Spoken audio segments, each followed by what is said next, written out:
Muy buenas hermanos, gracias al Señor que es tan bueno y lleno de misericordia y amor, nos ha permitido la vida hasta el día de hoy a nosotros y que su paciencia se ha extendido hacia los demás, queriendo Él, como sabemos en su palabra, queriendo que todos los hombres sean salvos y vengan al conocimiento de la verdad. Hermanos, este es el segundo video de la serie de enseñanza titulado El Templo del Griego. Y hemos visto el primero, el fundamento. Antes de seguir avanzando, este es el momento en el cual usted va a pausar este video, pues por eso lo subo en YouTube.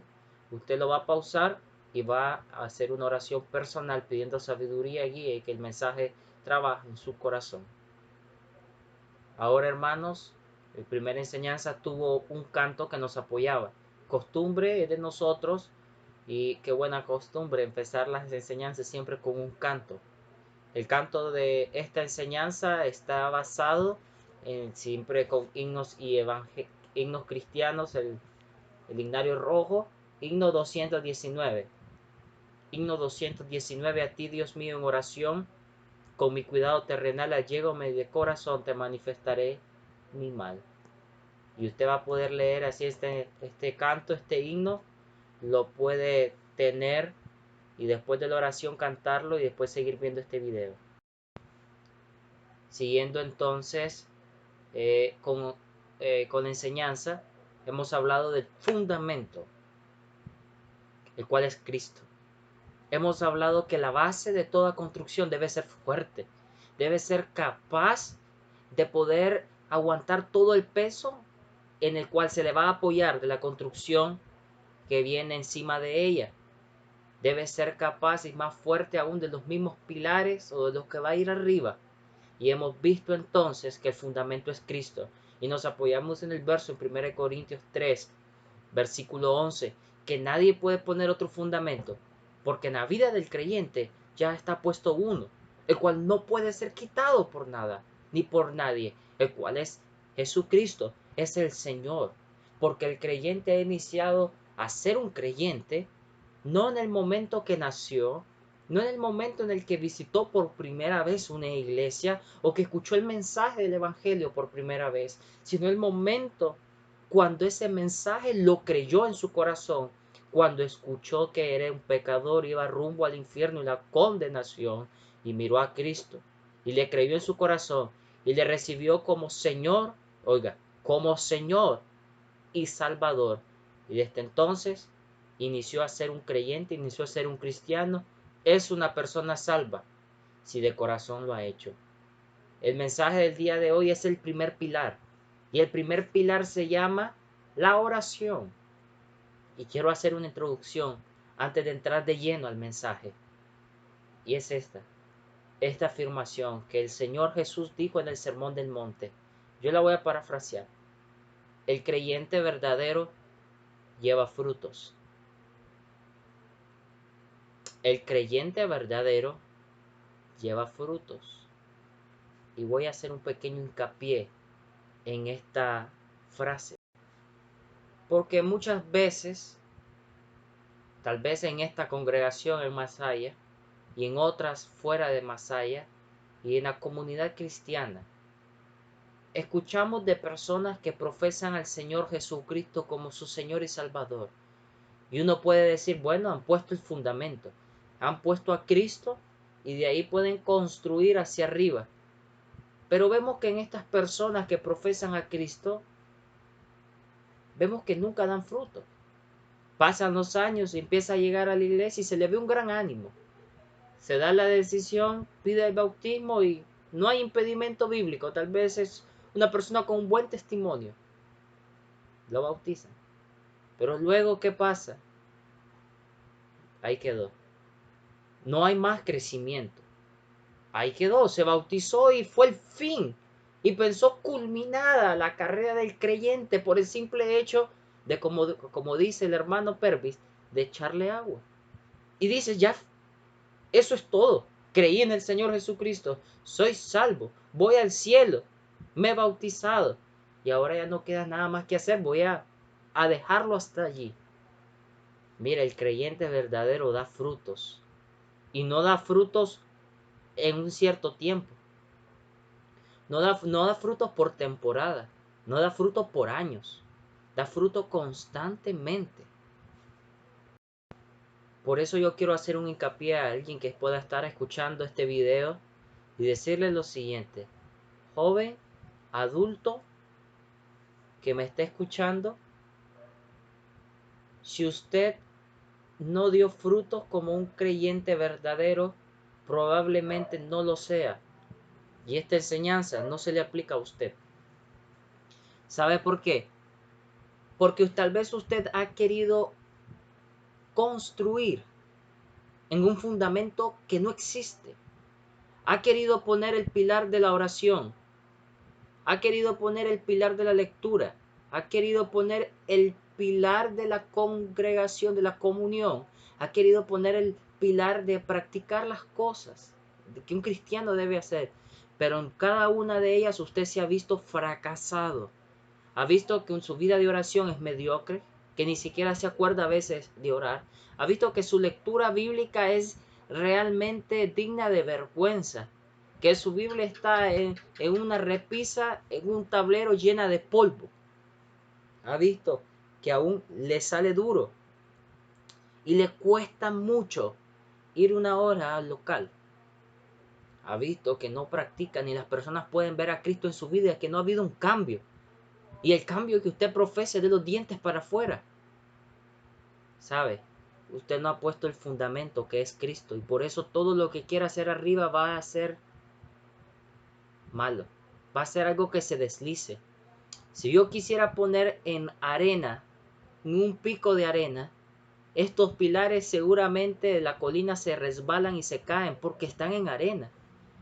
Porque están en un material el cual no fue hecho para construir. Usted hunde sus pies en la arena. Ahora imagínese poner algo firme. La roca debe ser el fundamento y es Cristo. Le hablo a esos creyentes, y lo dije en comillas, hablo con esos creyentes, y no para ofensa, sino que sean sinceros consigo mismos y puedan ver y analizar en su vida si fueron o son verdaderos creyentes. El verdadero creyente da fruto. Es inconcebible la idea de un creyente que han pasado un año, que ha pasado 3 años, que han pasado 2 años, que han pasado 5, que han pasado 7 años y sigue siendo el mismo desde el día que él profesó fe. No ha habido un cambio en absoluto. Solamente le han bautizado, pero sigue siendo igual. No ha habido ni un cambio. Es sus oraciones bajas y nunca sube. No lee la Biblia. Le cuesta congregarse. Prefiere ir a la fiesta. Prefiere ir al cine. Prefiere estar con sus amigos, con su familia. Prefiere ver Netflix en su casa. Pero ir a la iglesia no. Pero agarrar una Biblia no tengo tiempo. Pero orar ni se hable. Es algo muy difícil y yo no puedo. Y vivir como el Señor, solo Él puede. Él es perfecto y yo no. Si usted es una de estas personas, yo le digo, sinceramente, usted no es un creyente. Analícese y venga a Cristo. No hay nada de malo en ello. No hay nada de malo. Tristeza debe ser vivir una vida en mentira. Y cuando llegue la muerte, como usted vivió en engaño, abrir sus ojos en condenación. Eso sí es de lamentarse por la eternidad. Pero si usted reconoce que tal vez su vida ha sido una farsa, que realmente necesita a Cristo en su corazón, ore, pídale perdón al Señor de corazón sincero por sus pecados y empiece a ser una nueva criatura en Cristo. El creyente muere al mundo, vive a Cristo. El libro de Romanos habla en el capítulo 8, usted lo puede leer, de lo que hace un creyente. Hace morir las obras de la carne por el Espíritu que le vivifica. Lea el capítulo 8 de Romanos y verá ahí la diferencia entre un creyente y alguien que no es creyente. Oiga que dice Romanos capítulo 8, versículo 7 y 8. Por cuanto los designios de la carne son enemistad contra Dios, porque no se sujetan a la ley de Dios ni tampoco pueden.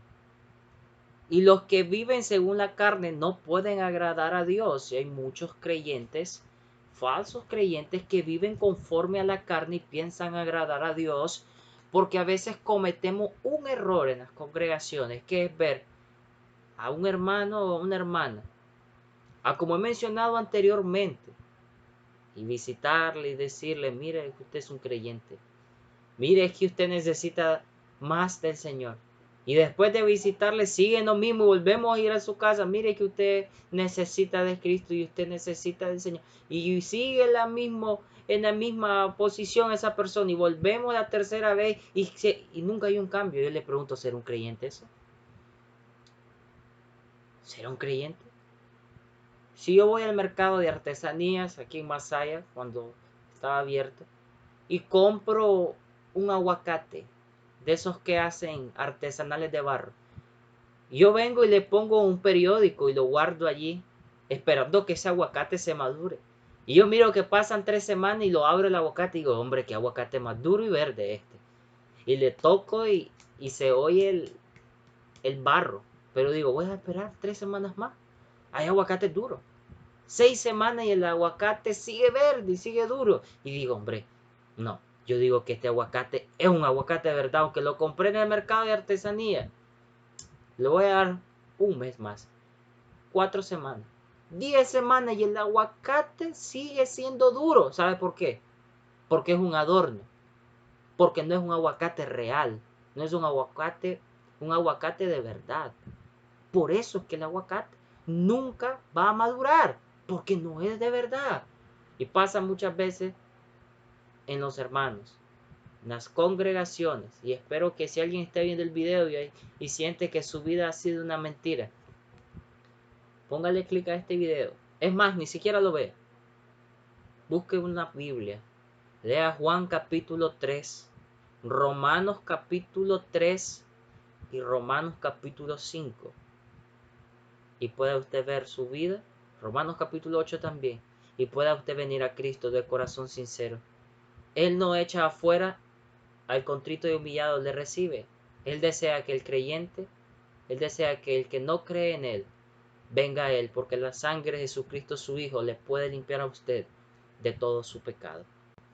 Bueno, hermanos, ya entrando en el cuerpo del mensaje, ya he dicho los 4 pilares que vamos a estudiar. El pilar de hoy es la oración, vamos a estudiar la lectura, vamos a estudiar la comunión o la congregación, el reunirnos en un local, y también vamos a estudiar un cuarto fundamento que yo creo que no lo he mencionado de manera directa y lo vamos a dejar ahí en dudas para que podamos seguir viendo con mucha curiosidad, con mucho gozo e inquietud estos videos.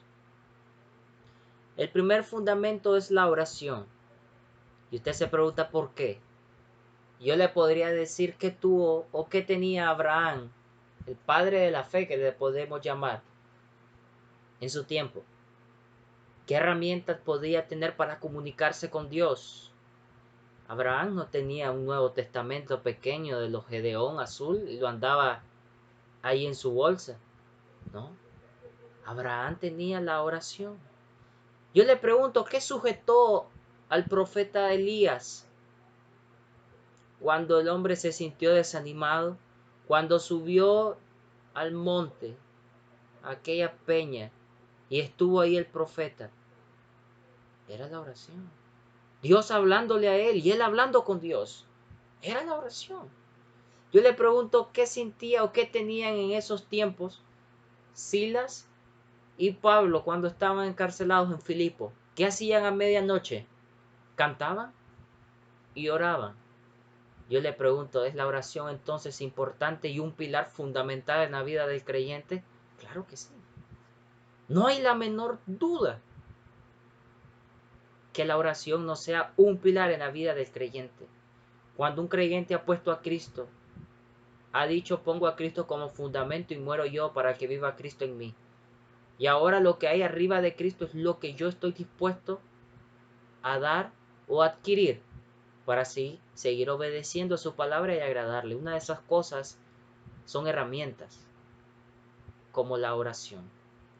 Hermanos, vamos a estar viendo y le voy a hacer algunas preguntas con respecto a la oración y quiero que usted conteste en su corazón. La primera pregunta que yo le hago a usted es, ¿sabe usted qué es la oración? ¿Qué significa orar? ¿Qué significa oración? ¿Sabe usted cómo orar bien? ¿Sabe usted qué es lo que trae la oración a su vida?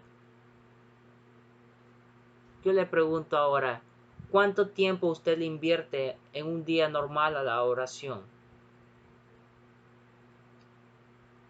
Del 1 al 10, ¿qué calificación le daría usted a su vida de oración?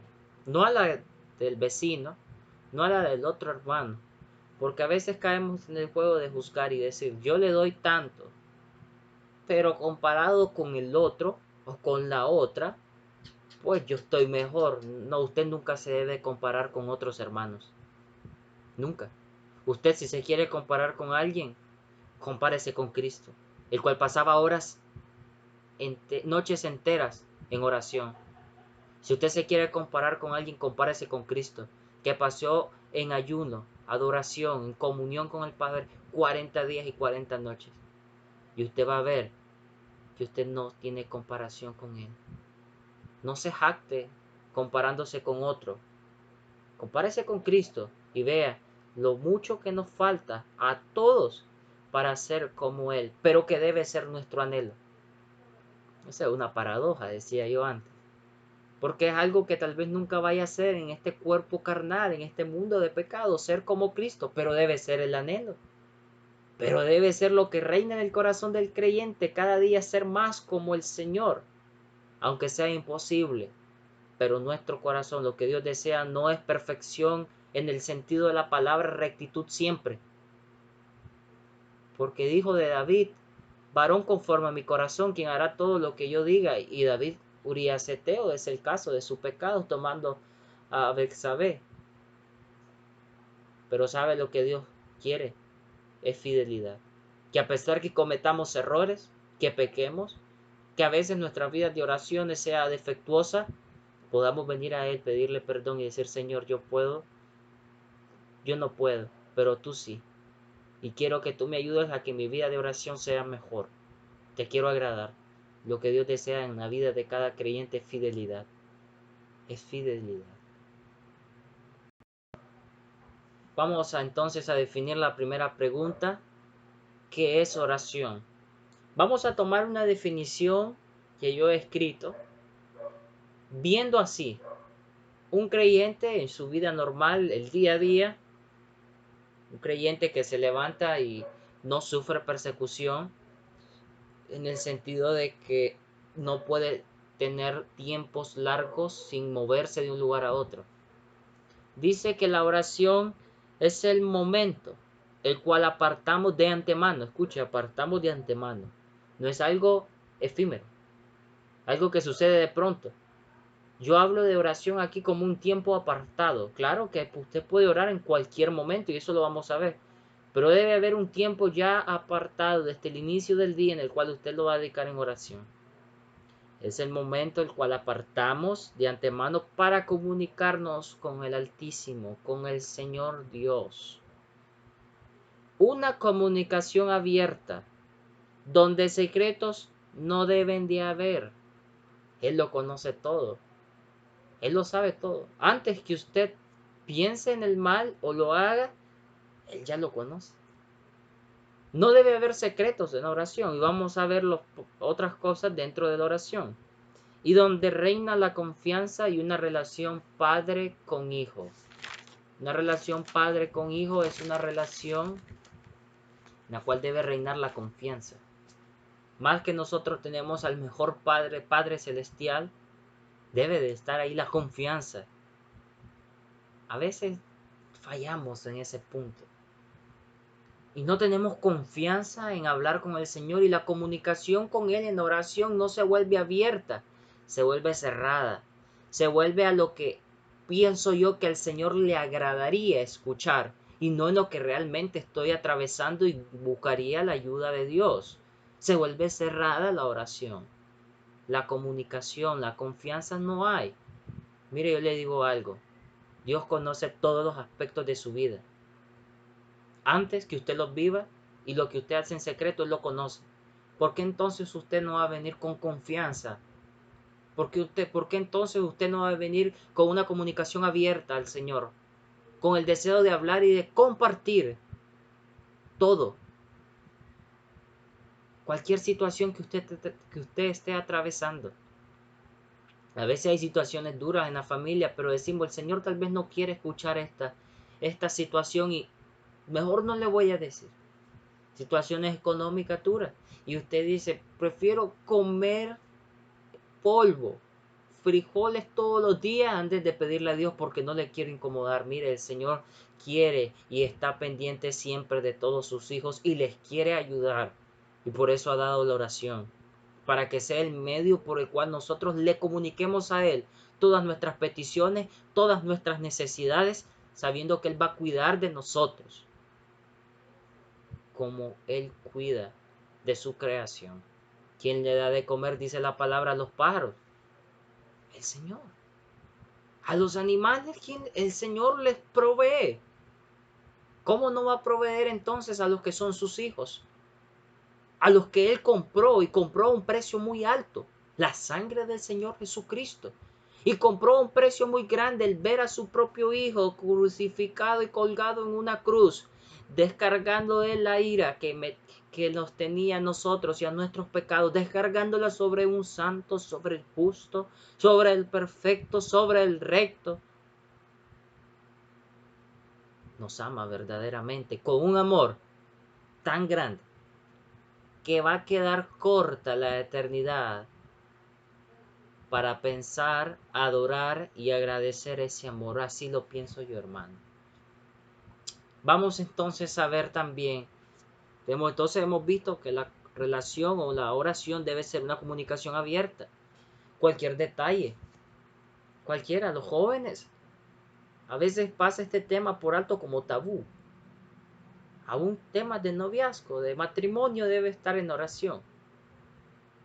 Yo he conocido a jóvenes fuera aquí en el discipulado, tuve una gran experiencia. Y ellos decían, yo estoy orando por una esposa. Y yo lo quedaba viendo, porque yo nunca había escuchado ese motivo de oración. Le decía, pero está joven, tenía mi edad. Realmente era una muchacha, tenía mi edad. Pero decía el Señor, todo se le debe de comunicar. Si yo lo pienso y es un anhelo en mi vida el casarme, ¿por qué el Señor no lo debe de saber? Y yo dije, es verdad. Es verdad.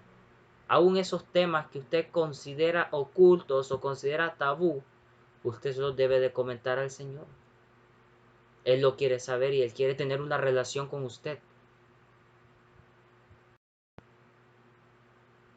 Eso es el concepto, definición que yo tengo de la oración.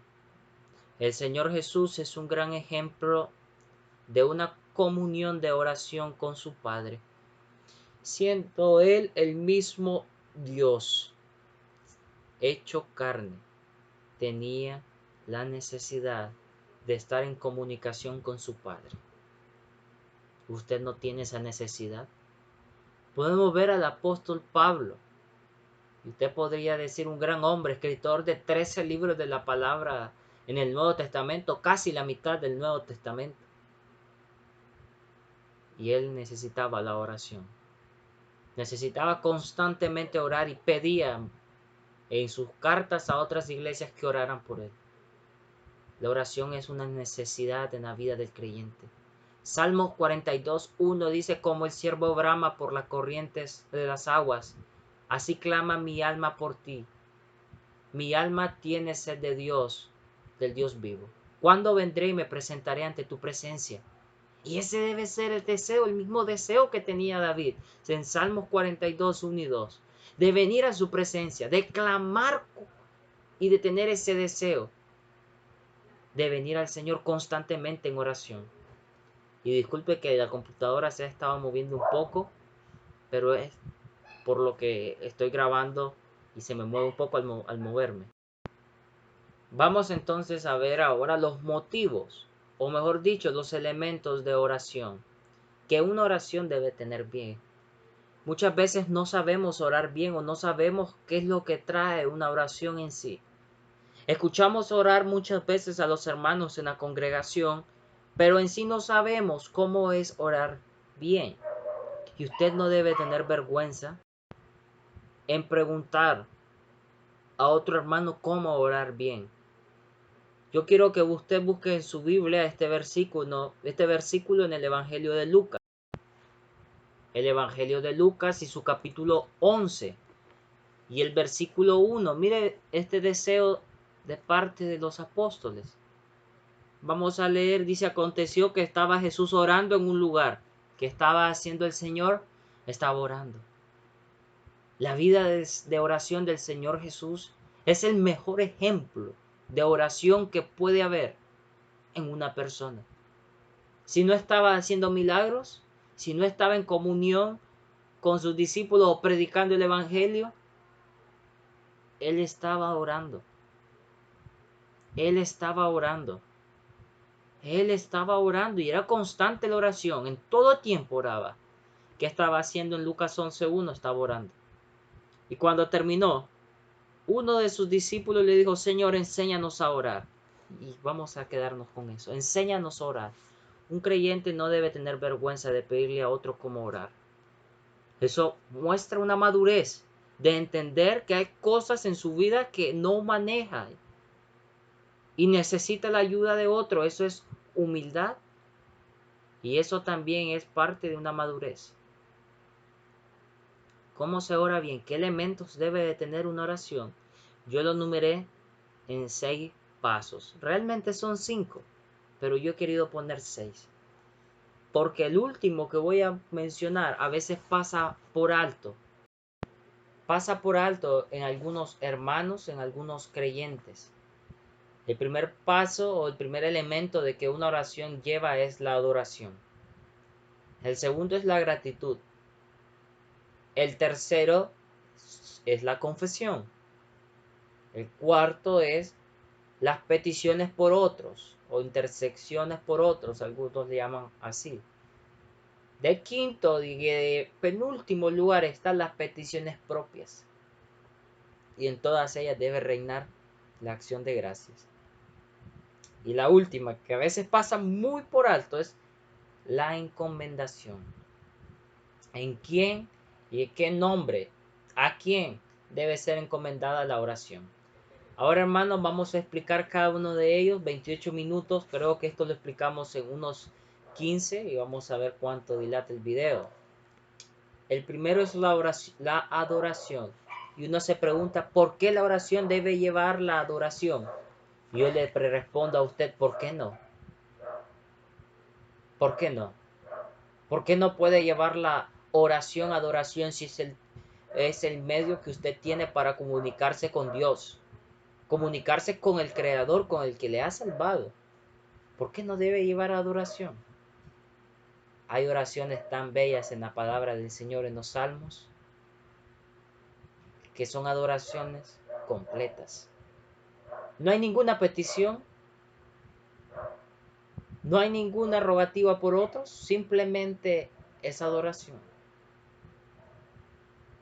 En el Apocalipsis usted puede ver cómo adoran aquellos que están ya en los cielos, cómo adoran al Cordero que fue inmolado, cómo adoran al Señor Jesucristo.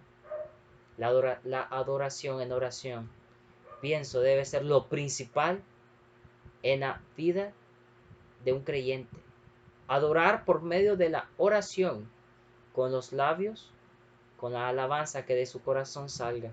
Y vamos a ver algún ejemplo. Vamos a buscar en el libro de Daniel. Libro de Daniel, su capítulo 9 y su versículo 4. Dice así: Lloré a Jehová mi Dios, le hice confesión diciendo, ¿qué hizo? Oró. E hizo confesión, una parte, un elemento de la oración. Ahora, Señor, Dios grande, digno de ser temido, que guardas el pacto y la misericordia con todos los que te aman y guardan tus mandamientos. ¿Ve? ¿Cómo inicia Daniel? Inicia en adoración su oración, porque el Señor Dios debe de ser adorado, debe de ser su nombre glorificado, magnificado por nuestros labios. Si nuestros labios algo deben de hablar las maravillas del Señor hacia los demás y hacia Él mismo. Daniel era un hombre que tenía tiempo de oración, oraba 3 tiempos al día, y eso usted lo puede ver en el libro de Daniel de manera clara. Está escrito allí así. Usted lo puede buscar y va a ver que Daniel era un hombre de oración. La Biblia no menciona un día en el cual no oró 3 veces. Y parte de sus oraciones siempre llevaban la adoración y la exaltación hacia el Señor Dios. ¿Sabe también qué es adorar? Adorar es humillarse ante su presencia. Dice que un día toda rodilla se doblará y confesará que que Jesucristo es el Señor. La humillación es la exaltación del Señor sobre nosotros mismos. En el libro de Segunda de Samuel, el capítulo 7 y su versículo 18, mire lo que dice David después de que tenía el deseo de hacerle una casa, un templo a Dios, una casa a Dios, pero le fue negado, pero le fue prometido que iba a haber siempre un descendiente de él en el trono. Dice, y entró el rey David y se puso delante de Jehová y dijo, estaba orando, Señor Jehová, ¿quién soy yo y qué es mi casa para que tú me hayas traído hasta aquí? ¿Quién soy yo? David se preguntaba que quién era él se estaba humillando y estaba diciendo, Dios, tú me has traído hasta aquí. Dios, tú me has dado todo esto. Dios, tú eres grande y yo pequeño. ¿Quién soy yo? La exaltación de Dios sobre nosotros, Dios en este lugar y nosotros aquí, y aún puestos de rodillas, aún con nuestros rostros en tierra, y Dios aquí grande sentado en su trono, digno de ser adorado, digno de que nos humillemos ante su presencia, digno, digno y digno es el Señor. Vamos ahora a ver el otro elemento que lleva la oración. El siguiente elemento es la gratitud. En el libro de Lucas, su capítulo 11, podríamos ver el Padre Nuestro, el que así fue llamado. Y fíjese con qué iniciaba. Iniciaba con adoración. Padre Nuestro que estás en los cielos, santificado sea tu nombre. Iniciaba en adoración. Ahora vamos a ver la gratitud. Estuve viendo algunos comentarios, otros ponen la gratitud al final de la oración, otros como parte de la oración. Yo la quiero poner de segunda y como una individual, como una parte elemental de la oración, la gratitud. Vamos a leer un versículo en el libro de Colosenses para que estemos buscando. Libro de Colosenses, Colosenses su capítulo 3 y su versículo 13, su versículo 15, perdón. Las últimas 3 palabras dice, y sed agradecidos. Y sed agradecidos. Y usted tal vez se preguntará con qué será o por qué será agradecido con Dios. Y mire, un pilar es la oración porque ya está un fundamento, el cual es Cristo. Pero yo le digo esto, si el fundamento ya está puesto, dice el Señor Jesucristo, ¿eso qué significa? Que el Señor Jesucristo le ha dado algo a usted. Yo le voy a enumerar algunas cosas. Le ha dado vida eterna, le ha dado perdón de pecados, le ha dado una herencia con Él en los cielos. El Señor le ha dado el ahora ser llamado Hijo de Dios. El Señor le ha dado, ¿qué? Un cielo nuevo y una tierra nueva en la cual va a morar cuando esto se acabe. El Señor le ha librado de la condenación del infierno. Yo puedo seguir enumerando aquí todo lo que el Señor le ha dado. Y no se basa en lo material. No se basa en lo material. No es cuánto me ha dado financieramente. No. Yo le digo, deme un versículo en el Nuevo Testamento que prometa que el Señor le va a hacer millonario o le va a hacer vivir de una manera cómoda. Y si usted lo encuentra, y bien, y sin sacar de contexto, y usted lo encuentra, yo a usted le doy lo que tal vez tengo. Todo le doy. Pero no va a encontrar ninguno. Ni lo busque, porque no hay. Hay que ser agradecidos con el Señor y sed agradecidos. Mire lo que dice el libro de Efesios. Busquen su Biblia Efesios. Capítulo 5, versículo 20. Efesios 5:20 dice, dando siempre gracias por todo al Dios y Padre en el nombre de nuestro Señor Jesucristo. ¿Qué dice Pablo en Efesios? ¿Qué dice el Espíritu Santo en Efesios? ¿Qué dice Dios mismo en Efesios? Él dice, dando gracias. Y mire el énfasis. Por todo al Dios y Padre. ¿Y cómo usted le podrá dar gracias por todo? Y casualmente, en el nombre del Señor Jesucristo. Por medio de la oración. Una parte elemental de la oración es la adoración 1. 2, la gratitud. Padre, gracias por este día. Gracias por los alimentos que voy a comer. Gracias por la vida que me has dado. Gracias por la vida de mi familia. Gracias porque tengo un techo donde dormir. Gracias porque no he muerto y me ha dado la posibilidad de predicar el Evangelio a una persona más. Gracias, mi Señor, por las bendiciones de la ropa, del calzado. Gracias, Señor, porque tengo esto y tengo lo otro. Gracias, Señor, porque si muero sé que voy contigo a los cielos. Gracias, Señor, porque tengo una esperanza viva, la cual nada ni nadie me lo puede quitar. Gracias, Señor, porque nadie me separa del amor de Dios que es en Cristo Jesús. Y muchas formas de agradecer, muchos motivos de agradecimiento en sus oraciones pueden estar. La adoración y la oración y la gratitud, partes y elementos de una oración. Vamos a ver la tercera. Y la tercera es la confesión. ¿Por qué la confesión? La oración, ¿cómo debe ser? Dije yo, algo que no esté, que no debe haber secretos. Es algo puro. Es algo en el cual no debe de reinar el misterio. Bueno, hermanos, tuve que pausar el video porque tuve una llamada ahorita de una hermana de congregación de Managua y realmente perdí el hilo, pero vamos a retomarlo. El tercer elemento de la oración era la confesión. La confesión debe ser algo en la vida del creyente a diario, porque usted no es perfecto. Usted no vive su vida en rectitud siempre como el Señor Jesucristo. Usted está en un cuerpo del cual Pablo pudo decir, miserable de mí, ¿quién me librará? La confesión es algo para que la comunión o la oración sea sin secretos, sea algo puro, sea algo blanco, limpio, me imagino. ¿Qué versículo hay? Primera de Juan 1:9. Mire, muchas veces ocupamos Primera de Juan 1:9 para el mensaje del Evangelio. Y está bien. Pero su verdadero contexto no es hacia los incrédulos, sino hacia los hijitos, como los llama Juan, a los verdaderos creyentes. Y dice 1 Juan 1:9, si confesamos nuestros pecados, Él es fiel y justo para perdonar nuestros pecados y limpiarnos de toda maldad. Juan le escribe a los creyentes, porque Juan sabía que los creyentes, a pesar que son salvos, tenían o van a tener algún momento que cometer pecado. Y hay un ejercicio muy interesante que comentaba el hermano Tony en el discipulado, que es que en oración usted confiese sus pecados uno por uno. Él decía no como en bolsa, porque cuando vamos a pedir algo, decía, usted no lo pide en bolsa, usted no junta todo, digo, ruego por mi necesidad. No, usted pide ruego por esto y por lo otro, y por lo otro.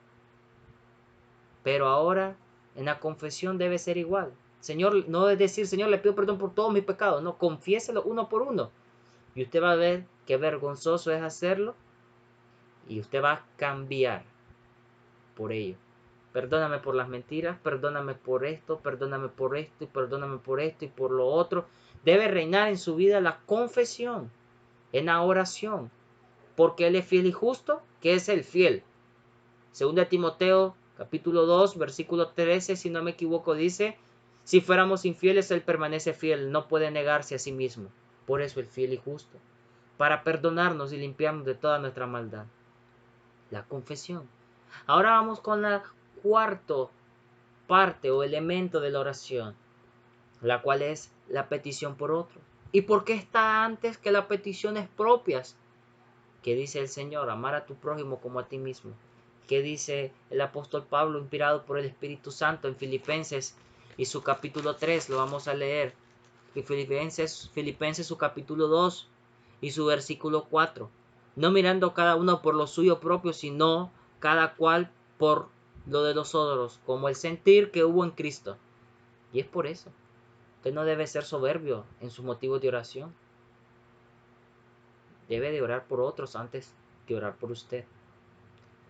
Claramente hablo en una situación, una oración, un tiempo apartado. Hay momentos en los cuales usted no hay tiempo de orar y usted, Padre, ayúdame en esto. Y a veces es comprensible, pero aunque no debe ser una costumbre.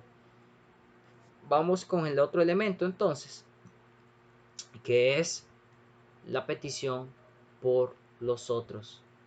Para ello vamos a leer en segunda de Timoteo, primera de Timoteo y su capítulo 2, versículo 1 de Timoteo 2 del 1 al 6.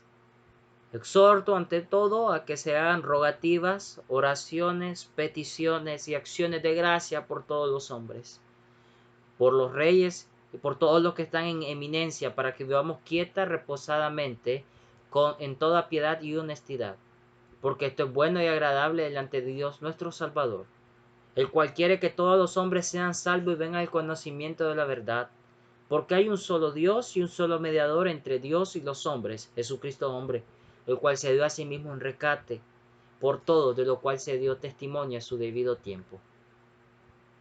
¿Qué dice ahí? Que hay que orar por los otros. Usted debe tener en su casa un cuaderno o una hoja en lo cual estén motivos de oraciones que le han pedido y que usted tiene o piensa que hay que hacer por otros. Haga ese ejercicio. Agarre una hoja en su casa y pone: hay que orar por fulanita, hay que orar por fulanito, hay que orar por tal hermano, hay que orar por tal hermana, hay que orar por aquel que esté enfermo, y ponga usted una lista de lo que hay o los motivos que hay de oración, y usted va a ver que hay mucho y hay necesidad de orar por los demás. Hay una necesidad de hacerlo, orar por los demás. Aquí dice que hay que orar aún por los que están en eminencia. Y este punto a algunos hermanos les inquieta, pero no debe de ser así. Debemos orar aún por los presidentes, por el presidente aquí en el país, porque es lo que Dios nos manda.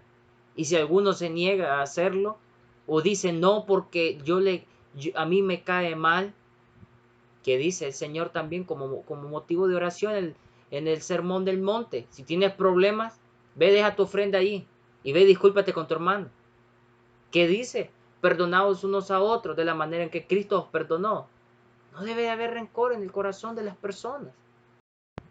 Hay un versículo en la Biblia que habla de eso y dice Marcos capítulo 11 versículo 25.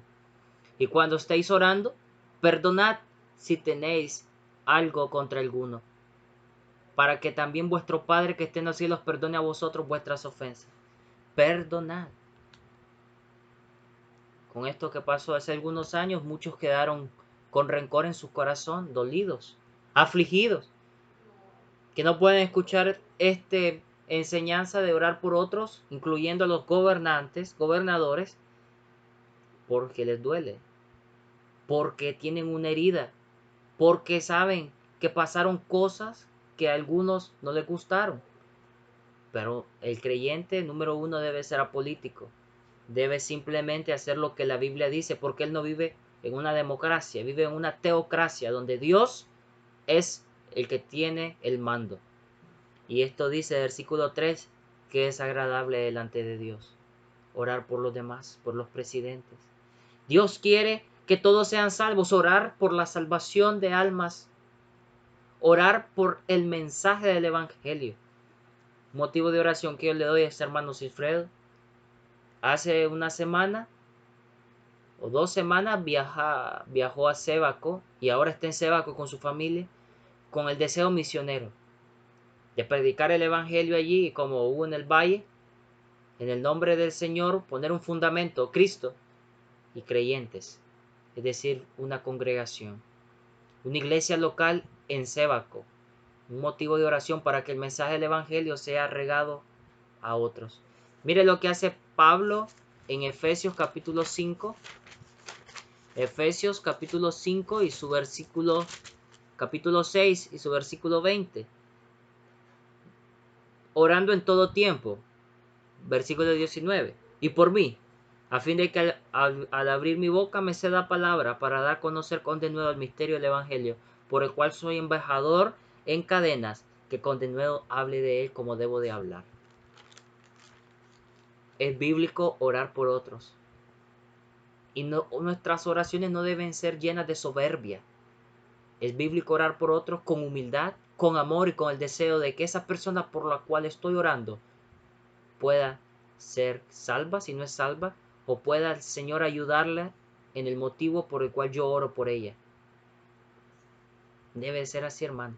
Hemos visto la adoración, la gratitud, la confesión y la petición por otros como elementos de la oración. Vamos con el quinto, las peticiones propias. Y aquí debe haber cuidado. Capítulo 4 del libro de Santiago, y ahí va a ver por qué. Capítulo 4, versículo del 2 al 3. Codiciáis y no tenéis, matáis y ardéis de envidia, y no podéis alcanzar. Combatís y lucháis, pero no tenéis lo que deseáis porque no pedís. Pedís y no recibís, porque pedís mal para gastar en vuestros deleites. Debe haber cuidado en nuestros motivos de oración. Número 1, aquel que ora al Señor por un motivo propio debe conocer la voluntad de Dios en su vida.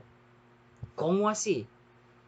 Mire, el creyente por eso tiene cuidado de las cosas espirituales. Porque caminar conociendo la voluntad de Dios no es ver un rótulo en la calle que diga, Ismael, haz esto. O una voz, o mirar que las nubes le hablan. No, eso no es caminar conociendo la voluntad de Dios. El creyente día a día se ejercita como un atleta, como alguien que va al gimnasio en la voluntad de Dios. Porque a través de este libro, de la palabra de Dios, la va conociendo y a través de la oración va viendo también. Hay un versículo que vamos a leer en el libro de Primera de Juan. Primera de Juan, capítulo 5, versículo 14. Dice, y esta es la confianza que tenemos en Él, que si pedimos alguna cosa conforme a su voluntad, Él nos oye. Versículo 22 del capítulo 3. Y cualquiera cosa que pidiéramos, la recibiremos de Él, porque guardamos sus mandamientos y hacemos las cosas que son agradables delante de Él. ¿Cuál es primero? ¿La voluntad o el conocer la voluntad? El conocer la voluntad de Dios a través de los mandamientos, a través de la palabra, a través de la lectura, a través de la comunión con Él. Hay que tener cuidado con lo que pedimos. Yo ponía este ejemplo una vez que me invitaron a predicar en una célula bautista. Escuchaba la persona que predicó y dijo, hay que pedirle a Dios porque es nuestro Padre y nos va a dar lo que le pidamos todo. No, un momento, le digo. No es así. ¿Qué pasa si yo le pido a Dios una casa con una piscina y de 2 pisos y con un carro rojo, un Ferrari? Y yo le paso pidiendo a Dios y tengo una gran fe. Porque muchas veces decimos, es que usted debe pedir con más fe, pero si no es la voluntad de Dios, si está pidiendo para sus deleites, nunca lo va a recibir. Y oro todos los días, fervientemente, por ese Ferrari, pero al final no lo recibo. ¿Qué voy a decir? Dios no me escucha, Dios no existe, Dios no me ama y me voy a apartar de Él. Y ese es el motivo por el cual muchas personas se han apartado del Señor. ¿Por qué? Nadie les ha enseñado, les ha dicho que Dios no es un banco, que Dios no es un dame que te doy. Dios es un ser santo, el cual si le vamos a pedir debe ser conforme a su voluntad, conforme a lo que Dios quiere. Dios no nos quiere hacer millonarios. Hay unos hermanos que tienen dinero, pero ¿saben por qué? Porque Dios ocupa a esos hermanos para que ellos ayuden a otros hermanos en el campo misionero. Y usted puede imaginar en alguno aquí y va a ver que así es. Los hermanos que vienen a tener dinero lo aportan a los demás. Pero usted debe de pedir conforme a la voluntad de Dios. Debe pedir santidad. Debe pedir pureza. Debe pedir dominio propio, porque el espíritu que le fue dado es de dominio propio. Debe pedir conforme a su voluntad. A veces nos cuesta entender esto, pero es una verdad tan fundamental en la palabra del Señor que debe ser así. Después que usted haya adorado, haya agradecido, haya confesado, haya pedido por los demás, haya pedido por usted, viene lo último, que es la encomendación. ¿A quién hay que encomendarlo? Vimos un ejemplo para ocupar el mismo versículo, Efesios capítulo 5, versículo 20. Dando siempre gracias por todo al Dios y Padre. ¿En qué nombre? En el nombre de nuestro Señor Jesucristo. Hay que ver otros versículos en el libro de Juan también, capítulo 16, versículo 23 y 24. Dice, la segunda parte del versículo 23, de cierto os digo, que todo cuanto pidiereis al Padre en mi nombre, os lo dará. Pero ya vimos cómo es la petición, en el nombre del Señor Jesucristo, y la petición conforme a su voluntad. Hasta ahora nada habéis pedido en mi nombre. Pedid y recibiréis para que vuestro gozo sea cumplido. Pidiendo en el nombre del Señor Jesucristo. Muchas veces olvidamos eso y tenemos oraciones y no decimos en el nombre del Señor Jesucristo. Amén. Decimos, Señor, te pido esto y esto y esto. Amén. ¿Y dónde está la encomendación? Es en el nombre del Señor Jesucristo en que debemos de encomendarnos. Y ahora usted se pregunta, ¿cuándo o cuánto tiempo podemos orar? Mira, hay creyentes que tienen una vida de oración mediocre. Y es la palabra, es mediocre. Yo le pregunto, ¿cree usted que con 5 minutos al día que usted ora es algo bueno? Cuando el Señor da 24 horas de su cuidado a usted aún mientras duerme. Y hay creyentes que oran 5 minutos y creen que es un buen motivo de oración, un buen tiempo para orar. Yo le digo que desgracia que piense así. Vergüenza debería de darle. El Señor por lo menos de oración merece unos 20 minutos al día. Por lo menos, y eso es como lo mínimo. Y usted se preguntará, ¿qué tanto puedo decir en oración? Pregúntele al Señor Jesús que pasaba horas orando. ¿Qué oraba él? Pregúntele a Pablo con Silas que medianoche estaban cantando y orando. Y si usted no dice 20 minutos, qué bastante que es. ¿Cómo puedo ser 20 minutos? Y que usted no está apreciando a Cristo lo suficiente para adorarle a Él. Usted no está apreciando lo que Cristo está dando para agradecerle a Él. Usted no está apreciando su propia vida para confesarle sus pecados a Él. Usted no está viendo con verdadero objetividad la vida de los demás para orar por ellos. Usted no está viendo su propia vida de forma cuidadosa para orar por usted. El problema no radica en cuánto tiempo es. El problema radica en mí, en mi forma de orar. Mire, en mi forma de ver la situación. Mire, el primer fundamento es la oración. Ahora diciéndole todo esto, ¿cómo ha sido su oración? Del 1 al 10, ¿cómo son sus oraciones? ¿Cuánto tiempo le invierte? Mire lo que dice la Biblia en el libro de 1 Tesalonicenses, capítulo 5, versículo 21. Capítulo 5 de Tesalonicenses y su versículo 17. 1 Tesalonicenses 5, 17. Orad sin cesar. Efesios 5:20, mire lo que dice. 6:18, orando en todo tiempo. ¿Cuándo es el tiempo que usted debe orar? ¿Cuándo es el tiempo que usted va a darle al Señor? Al día. En todo tiempo. No hay momento en el cual usted se debe de poner a un lado de las cosas del Señor. La oración debe ser el fundamento uno, porque es la secuencia que llevamos en la vida del creyente. Y de aquí hasta que sube el otro video, póngase el reto de orar por lo menos 3 veces al día, como Daniel, como David. Orar y que si sus oraciones al día suman 3 minutos, suman 5 minutos, que no sumen 5, multiplíquelo por 4. Que no sume 3, multiplíquelo por 7. Si suman 2, que no sumen 2, multiplíquelo por 10. Y que sea en todo tiempo sus oraciones, conforme el modelo que Dios enseña en su palabra. Ese modelo que he dicho no lo he inventado. Jamás. Ni le quito ni le añado a la palabra. Fuera de mí está hacer tal cosa. Lo que he dicho es conforme a las oraciones que están en la palabra del Señor y conforme a lo que Dios nos ha revelado. Hermano, debe haber en su vida entonces una consideración. Orar en todo tiempo, no oraciones mediocres, oraciones dignas del Señor, con adoración, con gratitud, con confesión, con petición por otros, con peticiones propias en el nombre del Señor Jesucristo. Amén. Yo le agradezco, hermano, si usted ha llegado al fin de este video. Gracias por escucharlo y le recomiendo y le invito al próximo video, que lo estaré subiendo probablemente el miércoles. Pase un buen día, una buena noche, depende del tiempo que me vea, y le animo. Pisadas nos ha dejado el Maestro para que le sigamos.